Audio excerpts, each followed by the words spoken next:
Yeah, hi Peter. Thanks for taking the time to come to have a chat with us today.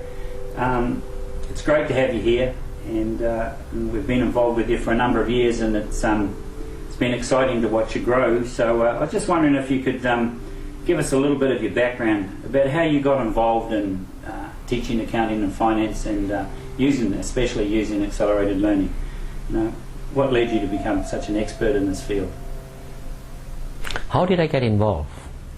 I've always been a teacher. I love teaching, and learning accounting actually begins when I was at a place called Auckland Institute of Technology.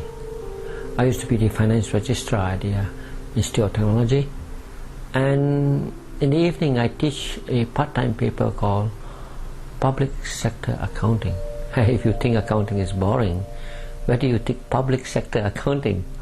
So what I noticed with this is every time, I come to the class to teach in the evening. This is a part-time evening course where people come in, and a lot of students comes in. Their spirit is willing, but the flesh is tired. Imagine coming at 7 o'clock learning public sector accounting. My job is to keep them excited, and what I do, what happened at that time is I stumbled into a technique called accelerated learning. Basically, accelerated learning is just what the way I put it is whole brain learning. We have two brains, the left and the right, and if you can get both them working together, you find that learning becomes very fast. The right brain is more emotional, creative.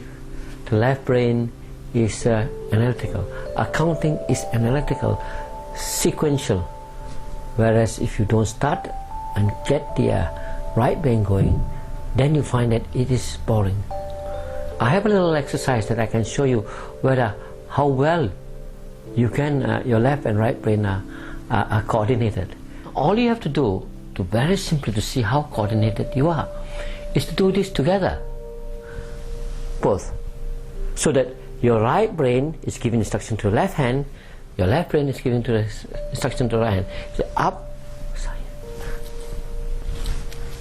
Let's do it together. Try. How's that? Change hand.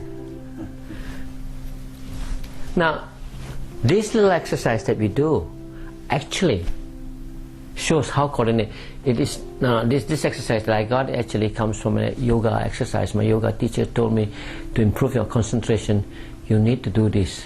And this is left brain. And accelerated learning is nothing but just making use of both the left. That's why in our process we use colors. Colors is right brain. Accounting is left. Music is right brain. Stories, and this whole process make learning fun. Songs make learning fun. So my job was to keep those students in the class awake. So I begin to introduce this, and as I do this, then I notice that people begin to notice that I'm doing this and asking me to go out and teach. And after a while, I stopped doing what I'm doing and do this full time. Now I travel everywhere in the world just teaching accounting. This has been done for the last 18-20 years now. I've been doing this. Great. That's a great story, Peter. Thanks very much. So what do you think would be the top 3 things that someone should know in order to be successful in business with regard to accounting? Top 3 things. Top 3 things. Very, very simple. If you look at business, why do anyone go into business? Why do they want to go into business? The goal is to make money. If you are in business, you want to make money. If you are not making money, it doesn't matter what you do with money. You want to give it away, give it to charity, but the goal of a business person is to make. We wake up every morning to do what? Make money. So there are 2 groups of people, the business person, the employee. How many employees who goes to work? They hate the work, they hate the boss, they hate the company, but every day they go to work. Why? So the key here is we go to work because we want to make money. So unless we are financially literate, we understand process how money works, we understand accounting. Very simple. Warren Buffett says accounting is the language of business. And Warren Buffett is not an ordinary person. He is probably one of the richest person in the world and an excellent business person. So you said one of those things that one of the top three things would be to understand and yeah, have financial literacy. We tell our children, go to school, study hard, make a lot of money. Unfortunately, they go to school. The school teach them how to make money. The school teach them how to control money. So very important is have financial literacy. And what would the other two things be? Next thing is very important. Are you in control or the money in control of you? If you wake up every morning and go to work, not because you love your work, because you love money, then what's happening? You go to work because you have no money. That's why you go to work. If let's say, Annie, look at all the employees, give them $2 million work each, how many of them will come back to work tomorrow? Very few. Isn't it? They come to work because they have no money. So one of the things is, what drives you? What gives you power? What gives power to a person? What gives power to the company? Cash. You must have cash reserve or something that can be converted easily to cash at least 6 months to a year.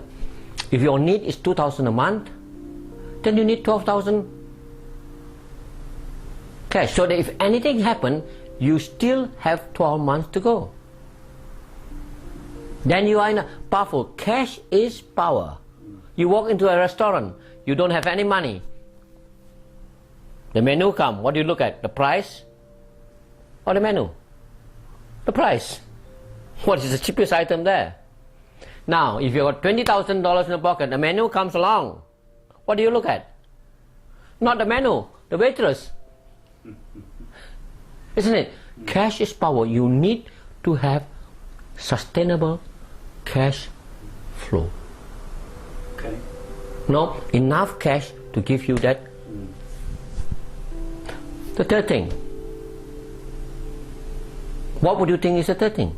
If your cash is important, to sustain you through, you must have more than one source of income. Isn't it? If you have more than one source of income, this income stops, you have another source. But if you have only one source of income, what is your risk? I was in a seminar once, and this particular business person has a number of business. He was attending my seminar, and we were discussing risk management. And he's only one day one bank officer rang him up and said, "Excuse me, Mr. Lim, I would like to discuss with you some risk management technique." And this Mr. Lim said, "Excuse me, you want to discuss with me? How many sources of income do you have?" One, you go to work. If your boss sack you, if you more than one source of income, then what happened? You are more stable. So three things. First thing, you must have financial literacy, knowledge of accounting. Second thing, you must have enough cash reserve. If you need $2,000 a month, at least 6 to 12 months. Then you are without cash? No. Thirdly, a sustainable cash flow, more than one source of sustainable cash flow. In that way, are you comfortable? Great. Thanks very much, Peter. You're welcome. Great to have you here today, and we look forward to talking to you some more. All right. Thank you. very much.